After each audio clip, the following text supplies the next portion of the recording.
Before they've even got to court, says the report, the youngsters are in trouble.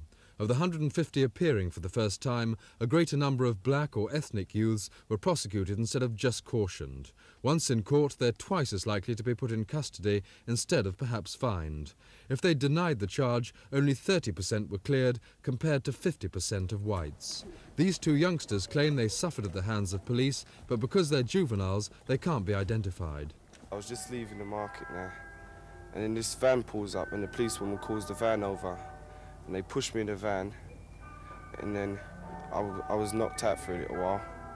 And I come through around the station, and there was this policeman, like a big sergeant, and he was just slapping my face and saying, "Come on, what you been doing? You know what I mean? What was you nicking down there? You know what I mean?" And I said, "I don't need to nick because I had some money, you know what I mean, to go out and buy my presents." But he wouldn't stop hitting me and everything, you know what I mean? If it was a white person there, they wouldn't have treated him that way. Because, like, I've seen so many white people get arrested, they just let them walk into the van, walk into the car or whatever it is.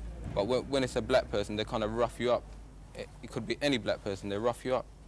Most offences by blacks were for burglary and robbery, with fewer motor-related cases. But for whites, it's reversed. Tonight, Scotland Yard said racial background or colour was irrelevant, but what was important was the record and background of the accused.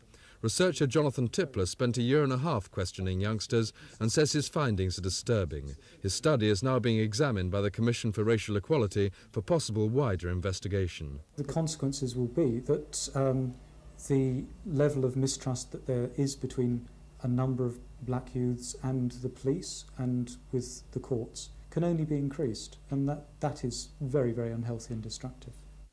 He's recommended that police procedures for charges instead of cautions be looked at, and that black and ethnic minorities get better legal representation.